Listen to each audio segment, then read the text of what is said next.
बात करेंगे डीएलएड प्रथम सेमेस्टर चतुर्थ प्रश्न पत्र गणित की। इस वीडियो से आपको 5 क्वेश्चन मिल जाएंगे और मैथ में बैक बहुत लगती है, बैक बहुत आती है बच्चों की। तो उसमें मतलब कि आपको 12 अंक कैसे प्राप्त करने हैं, जिन्होंने कभी मैथ नहीं पढ़ा तो वो भी 12 अंक आसानी से प्राप्त कर सकते हैं। तो ये जो वीडियो है इसमें से आपको 5 बहुविकल्पीय क्वेश्चन मिल जाएंगे, ऐसा मेरा मानना है।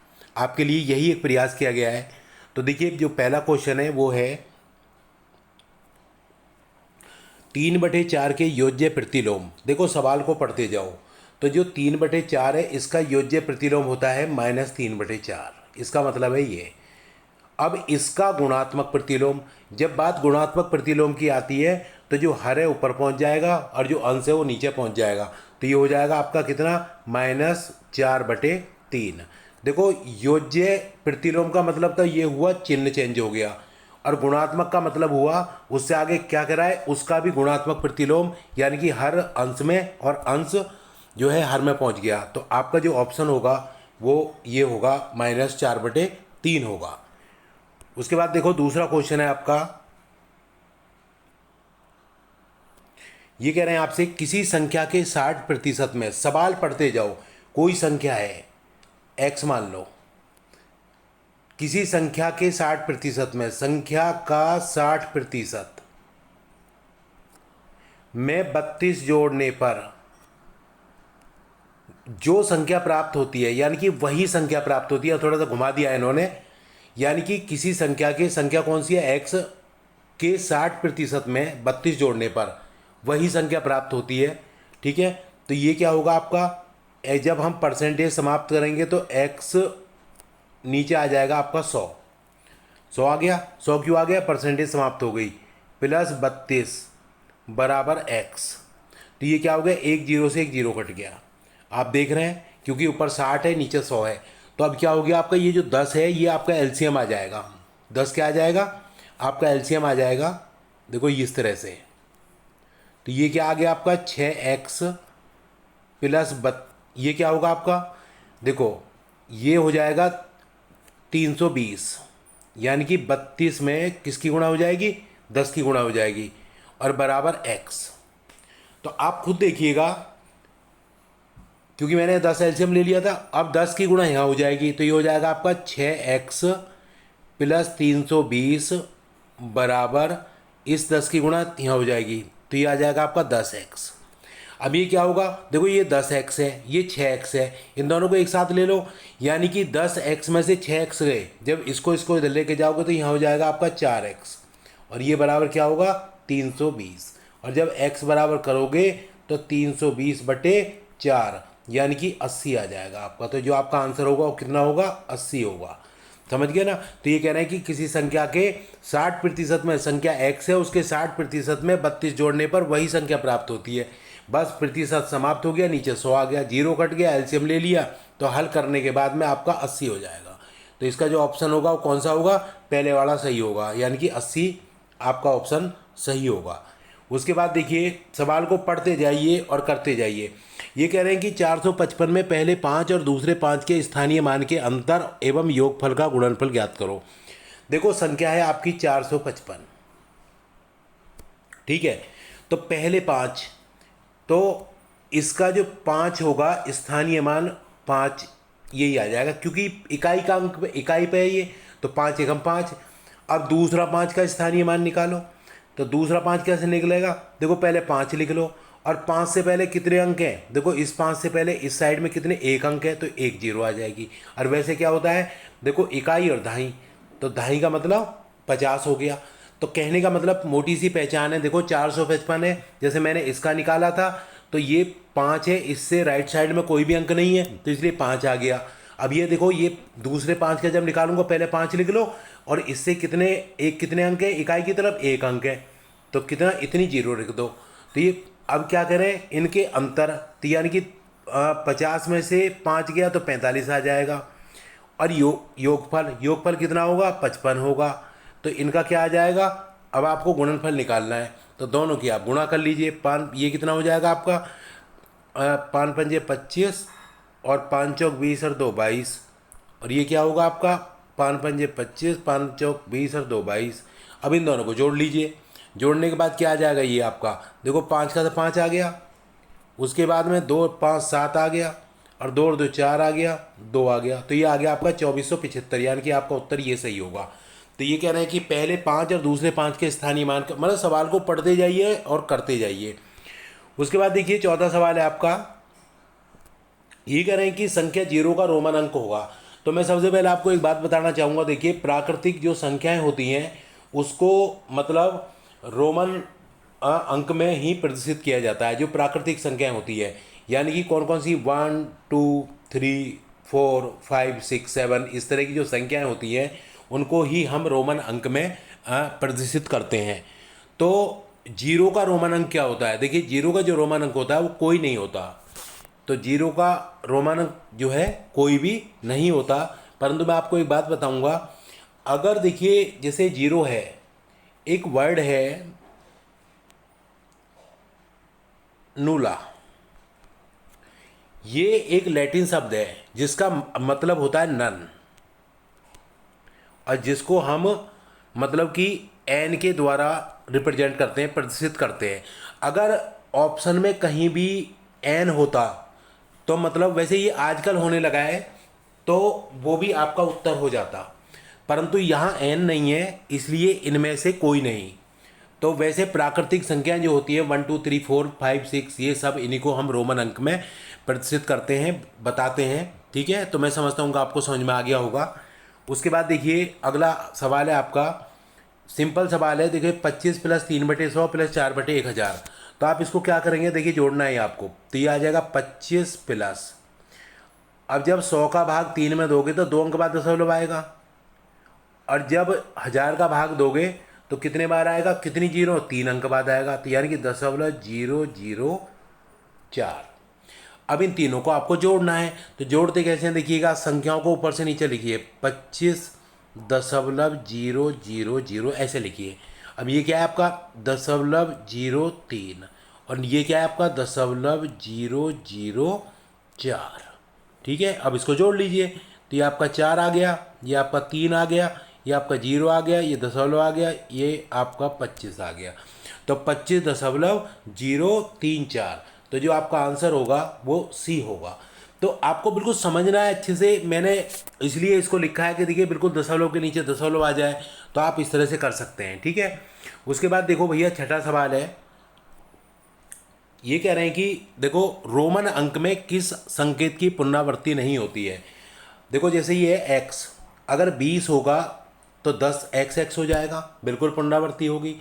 ठीक है, ये एक्स का मतलब 10 होता है, और जो सी होता है, सी का होता है, सी 100 के लिए होता है, किसके लिए, 100। ठीक है, तो इसमें क्या है कि अगर 200 होगा तो सी की पुनरावृत्ति होगी, या 300 होगा। ठीक है, अब ये क्या है, आई है, यानी कि अगर जैसे कोई भी संख्या है, आपको 8 लिखना है या 7 लिखना है, तो देखो पुनरावृत्ति हो रही है इसकी। अच्छा एल, एल का मतलब होता है 50 से, इसकी पुनरावृत्ति नहीं होती, क्योंकि अगर 100 आ जाएगा तो हम उसको 50 50 थोड़ी लिखेंगे, बताओ, 2 बार एल थोड़ी लिखेंगे, 100 को तो हम फिर सीधा सी लिख देंगे। तो इस वर्ड की पुनरावृत्ति नहीं होती है। तो ये आपको थोड़ा सा पता होना चाहिए कि जो प्राकृतिक संख्याएं हैं उनको रोमन अंक में प्रदर्शित किया जाता है, सी जो होता है 100 होता है, एल को 50 से, तो इसकी पुनरावृत्ति नहीं होगी। उसके बाद देखो भाई, मैं आपको एक बात कहूँगा, देखिए बैक से बचने का बहुत अच्छा तरीका यही है आपके लिए, ये कुछ क्वेश्चन मैंने सेलेक्ट किए हैं, एक प्रयास किया है, और बैक से आप 100% बच जाओगे। जिन्होंने मैथ कभी नहीं पढ़ा, बिल्कुल आप आराम से ये वीडियो देखिए और आप आराम से आसानी से पास हो जाओगे। और देखिएगा ये क्या है सवाल आपका, 70560 में 5 और 6 के स्थानीय मानों का गुणनफल। मैंने अभी अभी आपसे एक बात कही थी, देखो जिसका भी स्थानीय मान निकालना है, जैसे 5 का निकालना है, 5 लिख दिया, 5 के देखिए कितने अंक हैं, इससे पहले 2 हैं, 1 और 2, तो इतनी जीरो आ गई, ये आ गया 5 का स्थानीय मान। इसी तरह से 6 का स्थानीय मान देखो, 6 लिख लो, अब 6 से पहले कितने अंक हैं, 1 अंक है, तो 1 जीरो। ठीक है, अब इन दोनों की क्या करनी है, गुणा करनी है, जैसा कि सवाल कह रहा है। तो कितनी जीरो हमारे पास मौजूद है, 2 और 1, 3 तो पहले से ही मौजूद है, 1 2 3 और 6 पंजे 30। तो ये आ गया आपका 30,000। तो आपका जो ऑप्शन होगा वो ये सही होगा। तो आपको पता होना चाहिए, बिल्कुल आप आराम से पढ़िए और सवाल करते जाइए, रटने की ज़रूरत नहीं है और इतना बड़ा मैथ नहीं आना। परंतु फिर भी हम जब इसके बीटीसी के चक्रव्यूह में फंस जाते हैं तो फिर हम बीटीसी नहीं कर पाते। इसलिए साथ के साथ जो भी सेमेस्टर है उनको आराम से पास करते चलिए और आगे बढ़िए। तो ये अगला सवाल कह रहे हैं आपसे, 0.5 का 4% कितना होता है। देखो भैया, 0.5 का मतलब गुणा और प्रतिशत का मतलब होता है बटे 100। प्रतिशत समाप्त करोगे बटे 100, प्रतिशत बनाओगे तो गुणा 100। तो ये आपका क्या हो गया, देखिएगा, प्रतिशत समाप्त हो गया बटे 100 हो गया। अब ये क्या होगा आपका, 4 पंजे 20, अब एक अंक बाद दशमलव है बटे 100। जब आप 2 में 100 का भाग दोगे तो कितने अंक बाद दशमलव, ये आ गया आपका 2/100। ठीक है, अब 2 अंक बाद दशमलव आ जाएगा, 0.02। तो आपका क्या होगा, ये वाला सही होगा। तो देखो, हमें छोटी छोटी बातों का ध्यान रखना है। छोटी छोटी बातें ही परेशान करती हैं, बड़ी बात कोई नहीं करता। ठीक है, बड़ी बात तो वैसे कोई आप जान के नहीं करता। तो देखो आगे देखिएगा, बिल्कुल आत्मविश्वास के साथ आप सवाल करिए, पढ़ते जाइए, करते जाइए।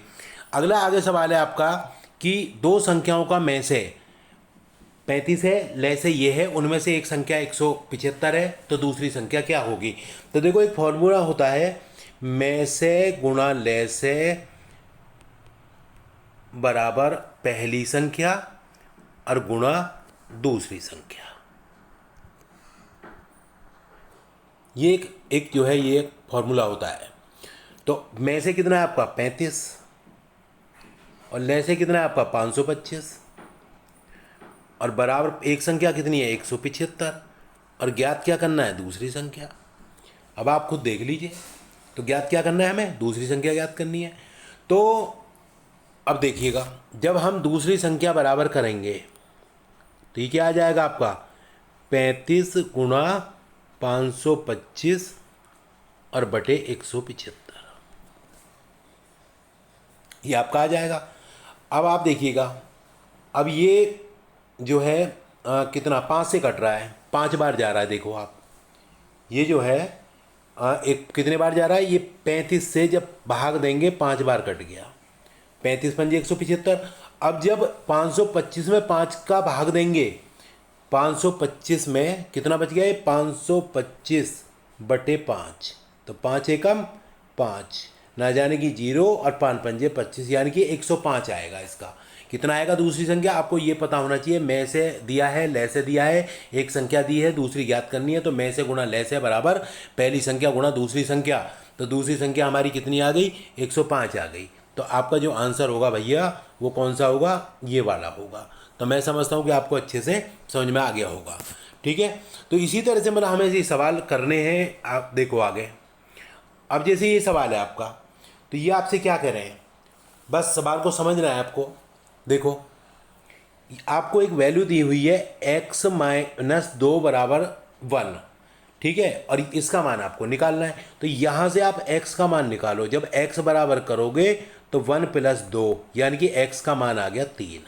देखो यहाँ से 3 आ गया। अब उसी 3 के मान को यहाँ रख दो आप, तो ये 3 और x का मान कितना 3 है, तो 3 का कितना हो गया, वर्ग हो गया। तो ये कितना हो गया, 5 गुणा 3 हो गया, और ये कितना हो गया, +2 हो गया। तो देखो 3 का वर्ग 9 हो गया, 9 की 3 में गुणा कर दो 27, और ये कितना आ गया आपका 15 और +2। ठीक है, तो ये कितना आ गया आपका, देखो 7 और 5 12 और 2 14, हासिल 1, 2 और 1 3 और 1 4। तो जो आपका उत्तर होगा तो वो कौन सा होगा, 44 होगा। तो आपको देखो ये दिया हुआ है, यहाँ से x की वैल्यू आ गई, वही वैल्यू आपने यहाँ रख ली।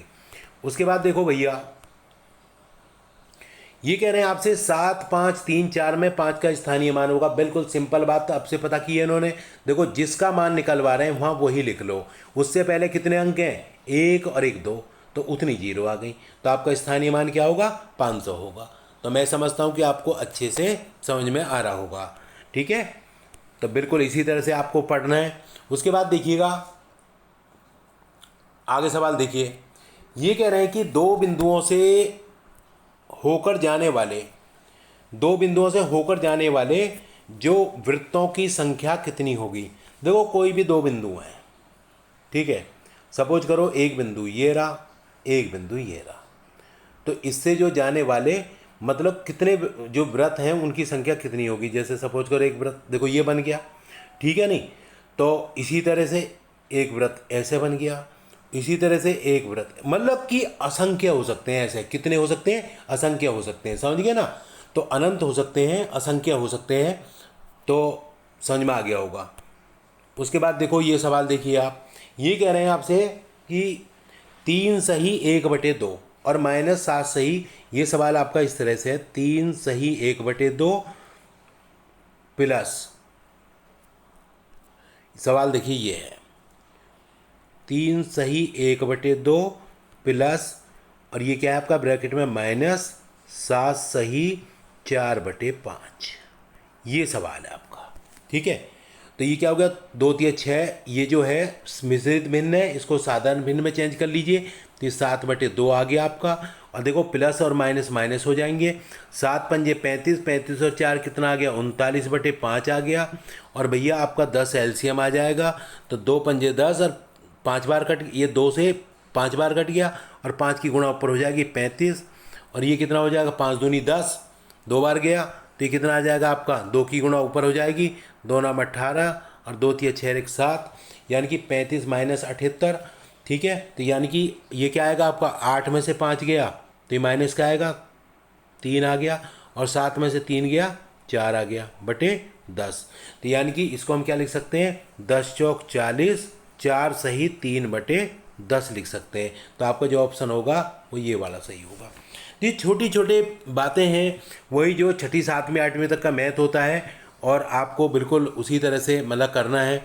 उसके बाद देखिए ये आपसे कह रहे हैं सवाल में, प्रथम 3 अभाज्य संख्याओं का मासा ज्ञात करो। देखो सबसे पहले तो ये पता होना चाहिए अभाज्य संख्या होती कौन सी है।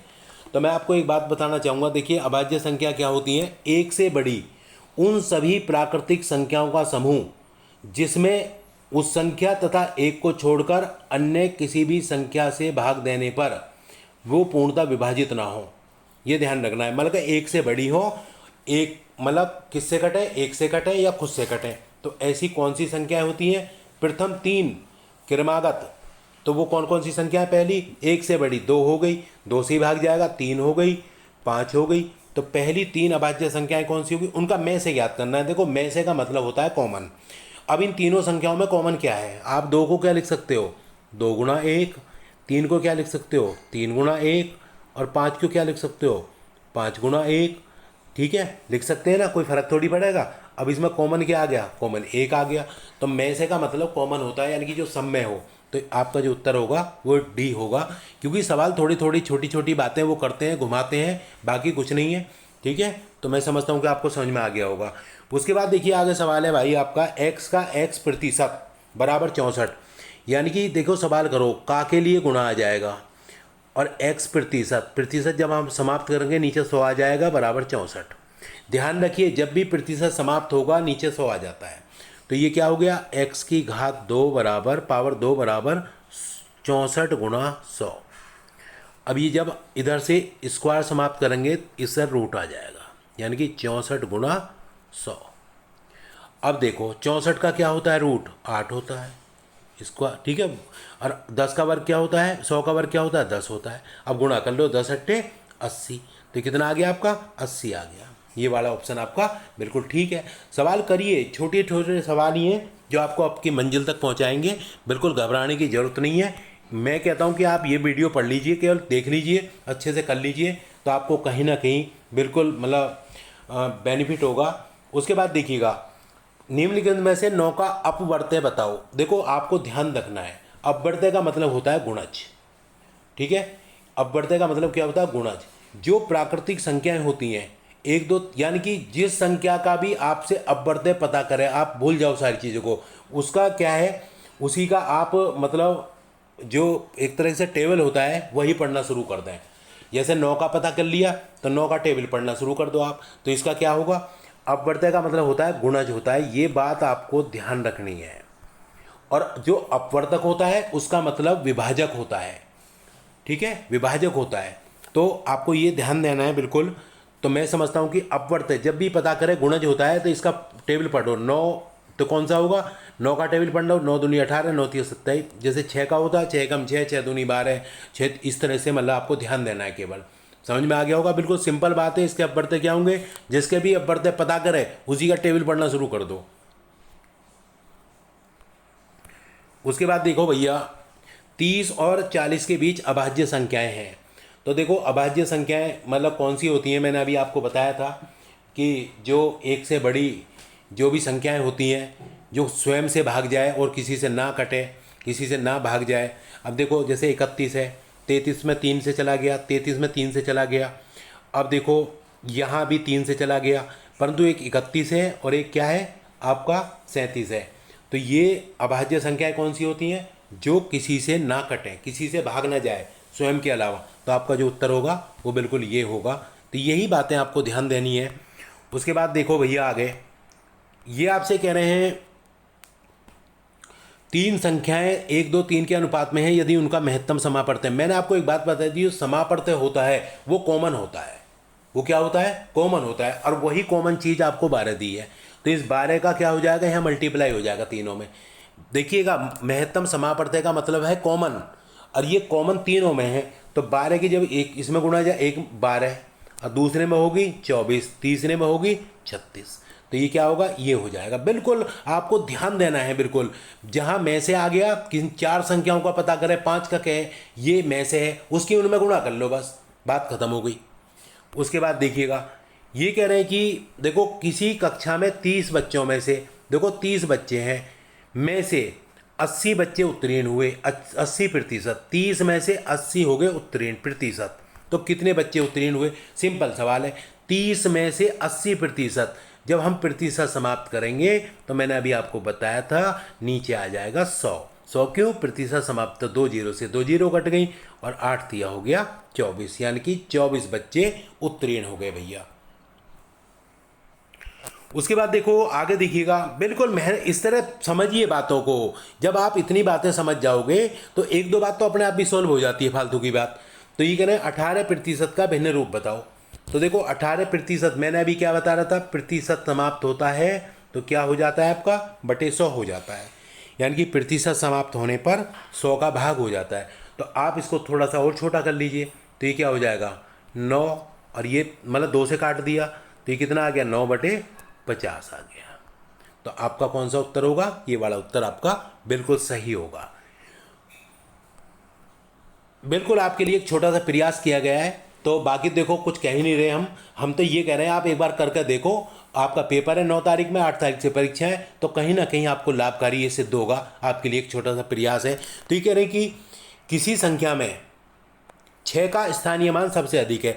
देखो अभी तक जैसे कोई सवाल थे, जैसे यानी कि कोई संख्या दे दी 4520 में 5 का बताओ, तो वो एक सिंपल बात हो जाती थी। अब यहाँ दशमलव आ रहा है। मैं आपको एक बात बताऊंगा, आपको देखिएगा इसमें आपको क्या करना है। जैसे 6 का स्थानीय मान पता किया है, तो 6 कहाँ है? 6 यहाँ पर है, यहाँ पर है, एक यहाँ पर है, एक यहाँ पर है। इस तरह के सवाल में एक बात ध्यान रखें, दशमलव के जो नज़दीक संख्या है राइट साइड में, ठीक है ना, दशमलव में, तो दशमलव के बाद 6 कहाँ पे आ रहा है? यहाँ पे आ रहा है, तो वही सबसे अधिक होगा। वही क्या होगा? सबसे अधिक होगा। बस ये आपको ध्यान रखना है, ज़्यादा दिमाग नहीं लगाना। क्या करना है? जो दशमलव के पास है, जैसे 6 का पता किया, अब 6 दशमलव के कौन से उसमें पास है? सबसे ज़्यादा पास यहाँ पर है, ठीक है, ये देखिए ये रहा। तो यही आपका बिल्कुल उत्तर होगा। उसके बाद देखो भैया आगे सवाल है आपका 3/5, सिंपल सवाल है बिल्कुल, और -2/5। तो ये क्या हो जाएगा आपका? देखो माइनस क्यों हो गया? ये माइनस है, ये प्लस है, तो माइनस हो गया। तो ये क्या आ गया? 5 एलसीएम आ गया आपका। ये क्या होगा? 3 - 2 आ गया, तो 1/5 आ गया। तो आपका ऑप्शन ये वाला सही है बिल्कुल। उसके बाद देखिए सवाल बिल्कुल इसी तरह का आ गया जो भी पीछे था। जैसे मैं बता रहा था आपको, 2 संख्याओं का में से ले आपको दिया है, तो इसके लिए फॉर्मूला होता है, क्या होता है? में से गुणा ले से, याद रखना है आपको, बराबर पहली संख्या और गुणा दूसरी संख्या। तो आपको में से क्या दिया है? 45 दिया है, और ले से क्या दिया है? 500 दिया है, और एक संख्या क्या दे रखी है? 125 दे रखी है, और दूसरी संख्या आपसे निकलवा रहा है, ठीक है। तो आप खुद देखिएगा, देखो 125 से 500 कट गया 4 बार, कट गया ना 4 बार, देख लो आप। अब 45 की 4 में गुणा कर लो, तो 4×5 = 20, 4×5 = 20 और 2 22, यानी कि आपका ये कितना आ गया, 220 आ गया। तो मैं समझता हूँ कि आपको कहीं ना कहीं जो है, एक मिनट रुक जाओ, हम कहीं गलती कर गए शायद। देखो भाई, देखो दो संख्याओं का मैच है, ये आ गया 45, ठीक है, और 500 बराबर पहली संख्या 125 और गुणा दूसरी संख्या। गुणा गलत कर गए, देखो ये 4 बार कट गया आपका। अब 4×5 = 20, 4×4 = 16 और 2 18, अब सही है, इस तरह से होगा ये। तो इसका क्या आ जाएगा, 180 आ जाएगा। तो 180 कहाँ पर है आपका, ये वाले ऑप्शन में है, ठीक है। तो आगे देखिएगा, आगे ये कह रहे हैं आपसे 24 80 का प्रतिशत होगा। जो 24 है तो कैसे निकालोगे आप, देखो प्रतिशत होगा 24 किसका, 80 का। जो बड़ी संख्या है वो देखो वास्तविक संख्या, रियल संख्या नीचे आती है 24, ये ध्यान रखना है। जैसे अब यहाँ कन्फ्यूजन हो रहा होगा, 24 80 का प्रतिशत होगा, जो बड़ी संख्या है वो हमेशा नीचे आएगी, ये ध्यान रखना बस। और प्रतिशत के लिए गुणा, मैंने आपको बताया था प्रतिशत के लिए क्या करते हैं, गुणा 100, और प्रतिशत हटाने के लिए क्या करते हैं हम, बताइए, बटे 100। तो ध्यान रखना है 24 80 का प्रतिशत होगा। तो ये क्या हो गया आपका, 1 0 से 1 0 कट गया, तो 8 3 24 आ गया। और जब 3 की गुणा 10 में होगी तो कितना आ जाएगा, ये 30% आ जाएगा। तो जो आपका ऑप्शन होगा वो ये होगा। उसके बाद देखिए आगे सवाल, ये कह रहे हैं कि 8 है, ये तो बिल्कुल सिंपल है, ये माइनस का है और ये आपका प्लस का है, ये कट गया आपस में, देख लो माइनस प्लस के जोड़ रहा है ना ये। तो 8 और 3 11 है, तो आपका जो उत्तर होगा वो 11 होगा।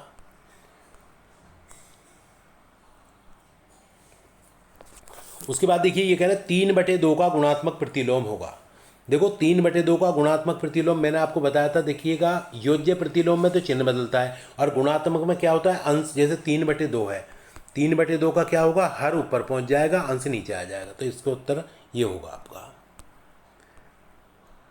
अब देखो 4 का 3 कितने प्रतिशत है, यहां ध्यान रखना जब कोई ऐसे सवाल आते हैं ना, तो जो बड़ी संख्या होती है वो हमेशा नीचे होती है, ध्यान रखने की बात है। और प्रतिशत के लिए गुणा 100, ठीक है। अगर प्रतिशत लगा है, हटाना है, तो बटे 100। तो ये कितना आ गया, 25 बार कट गया, और 25 थी 75 आ गया। तो ये कितना हो गया आपका, 75% हो गया।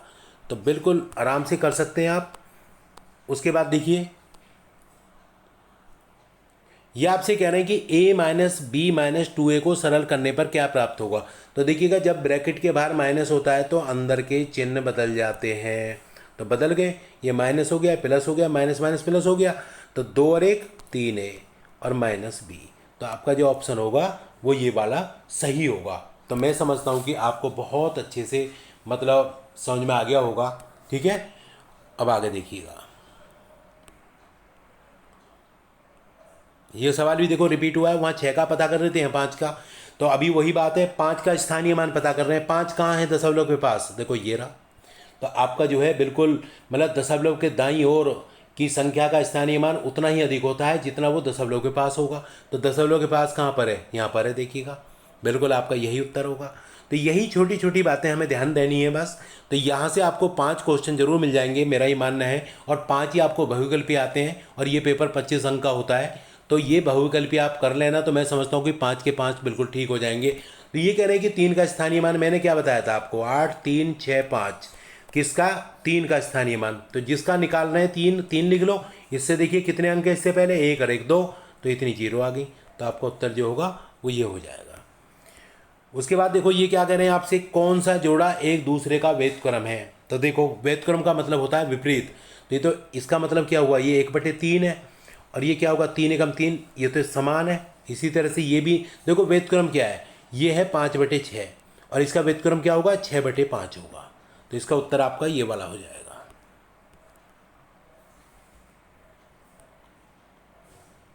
उसके बाद देखो आगे,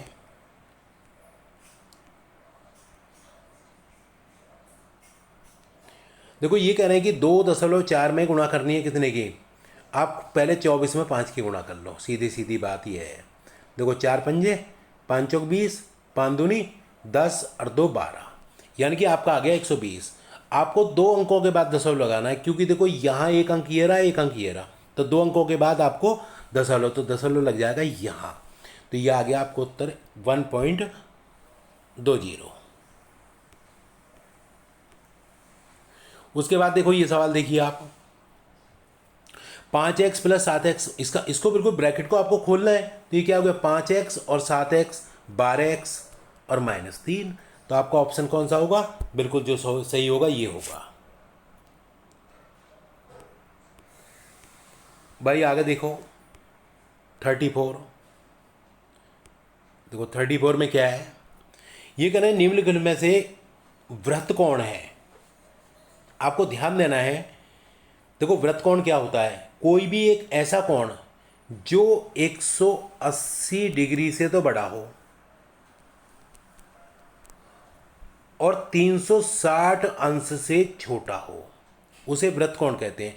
तो 180 से बड़ा हो और 360, यानी कि 180 और 360 के बीच में जो होगा। अब देखो ये भी नहीं है, ये भी नहीं है, और ये 180 है केवल। अगर ऊपर होता तो इसमें कौन सा होगा, ये होगा। तो आपको ध्यान देना है वृत्त कोण कौन सा होता है, जो 180 से बड़ा हो और 360 से छोटा हो। तो 306 हो, 5 होगा।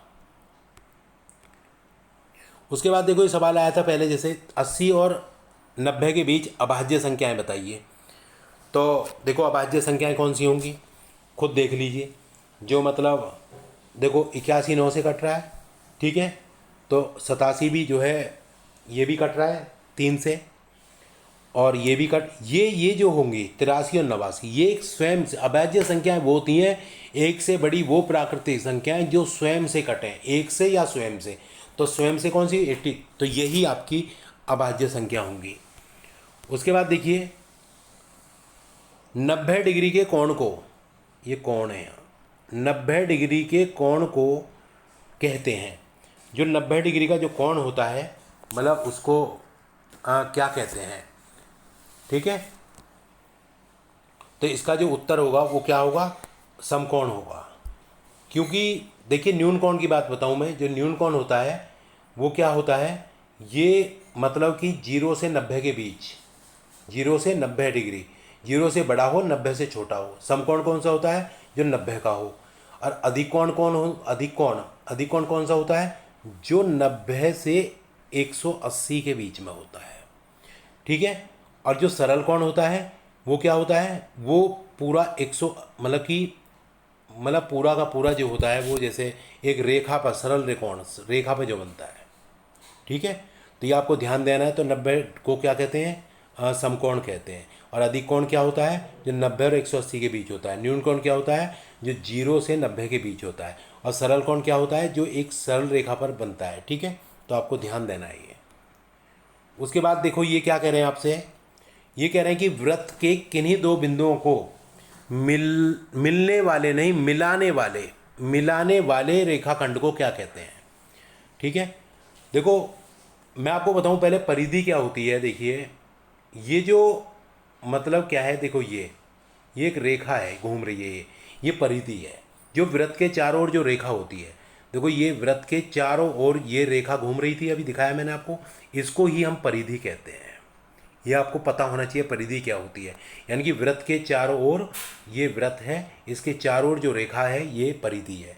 और जीवा क्या होती है, देखो जीवा का मतलब क्या होता है, ये देखो दो बिंदुओं को मिलाने वाले रेखाखंड को क्या कहते हैं। पहले मैं आपको बताऊं, उसे हम जीवा कहते हैं। वैसे आपको बताऊं इसका जो उत्तर होगा, परिधि क्या होती है, जो वृत्त के चारों ओर जो रेखा घूमती है उसको परिधि कहते हैं। और जीवा क्या होती है, देखो परिधि पर कोई बिंदु ए है, जैसे मतलब कि ये मैं जैसे परिधि थी, परिधि है, ठीक है, कोई बिंदु यहाँ ए है और उसके बाद में एक बिंदु बी है, ठीक है ना। और जो ये मिल रहे हैं बिंदु दोनों, इसी को हम जीवा कहते हैं।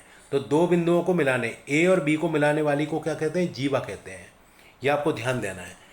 अब चाप है, चाप जो होता है परिधि का एक भाग होता है, जबकि पूरी परिधि नहीं होती। अब मैंने आपको बताया नहीं, ये परिधि हो गई, देखो जैसे ए, ये जैसे ये चाप है, परिधि पूरी तो ये इस तरह से होगी। तो ये जो है ना, ये एक भाग, परिधि का एक भाग जो होता है उसको हम चाप कहते हैं, ठीक है। और त्रिज्या क्या होती है, तो देखिएगा त्रिज्या क्या होती है, देखो केंद्र से परिधि पर, देखो ये केंद्र है ठीक है, और ये आपकी परिधि है। केंद्र से परिधि पर किसी बिंदु को मिलाने वाली रेखा को त्रिज्या कहते हैं। अब जैसे ये हो गया, ये हो गया, तो ये ओ ए और ओ बी, ये क्या होगी, त्रिज्या होगी। तो ये बातें हमें पता नहीं होती हैं, परिधि क्या है। अब देखो देखो ये परिधि क्या थी, वृत्त के चारों ओर जो है एक रेखा घूम रही, परिधि हो गई। जीवा क्या है, जो परिधि पर दो बिंदु होते हैं ए और बी, दो बिंदुओं को मिलाने वाली रेखाखंड को जीवा कहते हैं। यही हमारा जो है प्रश्न था। चाप क्या होता है, परिधि का एक भाग होता है। देखो ये रहा एक चाप हो गया। त्रिज्या क्या होती है, केंद्र से, देखो ये वाला जो दिखाया मैंने, केंद्र से परिधि पर, ये जो परिधि है ना, केंद्र से परिधि पर दो बिंदु, एक ये है एक ये रहा, इसी को हम त्रिज्या कहते हैं। तो इसका उत्तर जो हो गया चाप, मतलब जीवा हो गया। उसके बाद देखो भैया आगे अगला जो सवाल है आपका, वो कह रहे हैं कि निम्नलिखित में से आप 5 से विभाज्य संख्या है। देखो जिंदगी में याद रखिए, 5 से विभाज्य संख्या वो होती है जिसके इकाई अंक पर 0 हो या 5 हो। तो कहाँ पर है ये वाली होगी। आपको भाग करके देखने की जरूरत ही नहीं है। तो आपका जो उत्तर होगा वो ये हो जाएगा। ठीक है, तो मैं समझता हूँ कि आपको अच्छे से समझ में आ गया होगा। उसके बाद ये कह रहे हैं कि देखिए इसको भिन्न रूप में लिखो आप। 15% को मैंने आपको बताया था, प्रतिशत को समाप्त करते हैं तो बटे 100 हो जाते हैं। तो अब इसको काट दीजिए, 5 या 15 और ये 20 बार कट गया, तो ये आ गया 3/20 आ गया। तो ये छोटी छोटी बातें हमें पता होनी चाहिए। उसके बाद देखिए निम्नलिखित में से कौन सा सम भिन्न है। निम्नलिखित में से कौन सा, देखो आपको ध्यान देना, सम भिन्न किसे कहते हैं, ऐसे भिन्न जिनमें अंश का मान हर के मान से कम हो, उसको हम सम भिन्न कहते हैं। अंश का मान जो है हर के मान से, देखो ये क्या 2/5 है, हर का मान अधिक है तो ये भी सम भिन्न है। यहाँ भी हर का मान अधिक है, ये भी सम भिन्न है। यहाँ भी हर अधिक है, ये भी सम। तो ये सारे के सारे क्या हैं, सम भिन्न है। सम भिन्न किसे कहते हैं, जहाँ पर हर का मान अंश के मान से अधिक हो। उसके बाद देखो भाई ये सवाल है, इसका मान ये कह रहे हैं कि अंकों में क्या होगा। तो हमने आपको बताया था सी जो होता है वो 100 होता है। उसके बाद जो x होगा 10 होगा, फिर x 10 होगा, फिर 10 होगा और फिर 5 होगा। अब इन सबको जोड़ लीजिए, 10 20 30 5 35, तो ये क्या हो गया 135 हो गया। तो आपका जो उत्तर होगा वो ये होगा। उसके बाद देखो इसका मान कह रहे हैं ये एल, ये जो है एल एक्स आई, एल का मान क्या होता है 50 होता है, एक्स का क्या होता है 10 होता है, ये आपका 3 हो गया। तो ये कितना हो गया आपका 63 हो गया। तीनों को जोड़ लीजिए, ये आपका उत्तर हो जाएगा। उसके बाद कह रहे हैं देखो ये आपका सवाल दिया हुआ है भाई, इनको आपको जोड़ना है। मैंने आपको बताया देखिए जब जोड़ते हैं हम तो इनको बिल्कुल तरीके से लिखिए आप। कैसे, देखो ये है 4.090, उसके नीचे अगली संख्या 2.060, उसके बाद तीसरी संख्या 5.300। अब जोड़ो इन्हें तो 0 आ गया, और ये 9 और 6 15 आ गया, 3 और 1 4 आ गया, दशमलव आ गया। अब 5 4 2 6 और 5 11 आ गया, तो 11.450। तो आपका जो होगा वो ये वाला उत्तर सही होगा। आगे देखो विभाजक क्या कहलाता, विभाजक, जो विभाजक होता है उसको हम अपवर्तक कहते हैं, और अपवर्तक क्या होता है, वो गुणज होता है, जो मैंने अभी अभी आपको बताया था।